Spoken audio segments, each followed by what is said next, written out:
जय श्री कृष्ण। श्रीमद् भागवत कथा महापुराण। श्रीमद् भागवत महात्म्य दूसरा अध्याय। ज्ञान वैराग्य की जागृति के लिए नारद जी का भक्ति को धीरज बंधाना। देव ऋषि नारद ने भक्ति से कहा, हे भक्ति, तू अपनी सब चिंताओं को त्याग कर भगवान श्री कृष्ण के चरणों का स्मरण कर। उनकी कृपा से तेरा सब संकट दूर हो जाएगा। हे भक्ति, तू भगवान को प्राणों से अधिक प्रिय है। जिस स्थान पर तेरा निवास रहता है उस स्थान की भगवान सदा रक्षा करते हैं।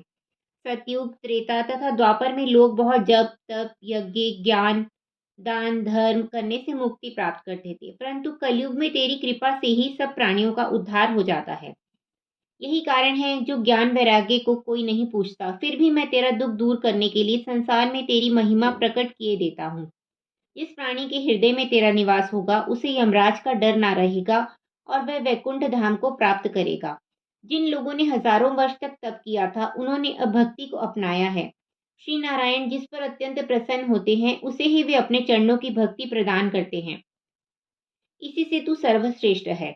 नारद जी की बात सुनकर भक्ति ने फिर कहा, हे देवऋषि, आपने जैसे मुझे धीरज दिया है उसी तरह मेरे दोनों मूर्छित पुत्रों को भी चैतन्य करने की कृपा करें।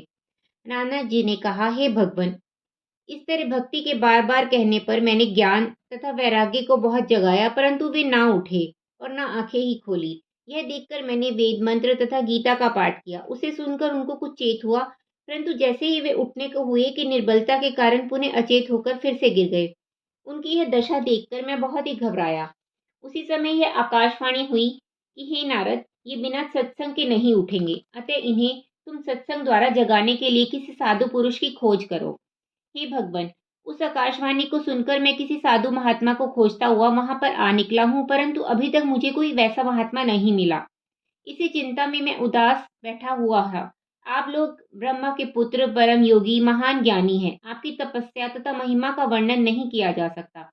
आपने ही अपनी शक्ति द्वारा वैकुंठ के द्वारपाल जय विजय को स्वर्ग से पृथ्वी पर गिराया था। ऐसी शक्ति किसी दूसरे में नहीं है। अतः जैसे आपने मुझे अपने दर्शन दिए उसी प्रकार भक्ति तथा ज्ञान वैराग्य के संकट को भी दूर कीजिए, जिससे चारों वर्णों के प्राणी अपना आपका यश गान करेंगे और कलयुग के प्राणियों का हृदय भी पवित्र तथा निर्मल हो जाएगा।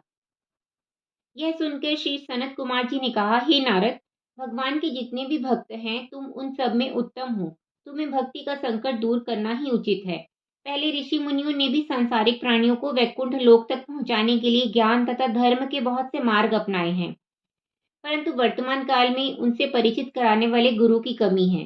परंतु उसे प्राप्त करने के लिए श्रीमद् भागवत सबसे उत्तम साधन है। जो प्राणी श्रीमद् भागवत को सच्चे मन से सुनता है उसे वह मार्ग शीघ्र ही प्राप्त हो जाता है। जो कथा श्री शुकदेव जी ने राजा परीक्षित को बताई थी उसी से भक्ति ज्ञान और वैराग्य का भी दुख दूर हो जाएगा, क्योंकि श्री नारायण जी के चरणार बिंदों में प्रेम बढ़ाने के लिए इससे अच्छा कोई साधन नहीं है। श्री सनत कुमार जी की बात सुनकर नारद जी बोले, हे भगवान, जब वेदों और गीता के पाठ से भी ज्ञान और वैराग्य की मूर्छा नहीं जगी, तब वे श्रीमद् भागवत की कथा सुनकर कैसे चेतना प्राप्त कर लेंगे। सनत कुमार जी ने कहा, हे नारद, श्रीमद् भागवत को समस्त वेदों का सार जानो। उसके एक एक श्लोक में वेदों का सार भरा हुआ है। हे नारद, वेद व्यास जी ने सब वेद पुराणों के अर्थ को मत कर श्रीमद् भागवत में रख दिया है। अतः इस कथा को जो भी सुनते हैं उन्हें संपूर्ण वेदों का सार प्राप्त हो जाता है। हे नारद, इसके अलावा एक बात और भी है जिसे तुम भूल रहे हो। वह यह है कि श्रीमद् भागवत के मूल 4 श्लोक जो स्वयं श्री नारायण जी ने ब्रह्मा जी को सुनाए थे, ब्रह्मा जी ने उन श्लोकों के आधार पर ही वेद व्यास जी से कहा।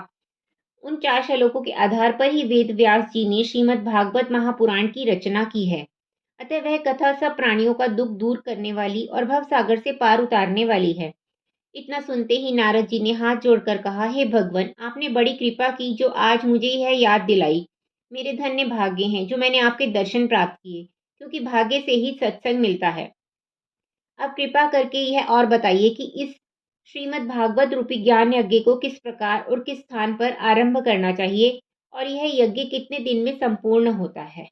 जय श्री कृष्ण।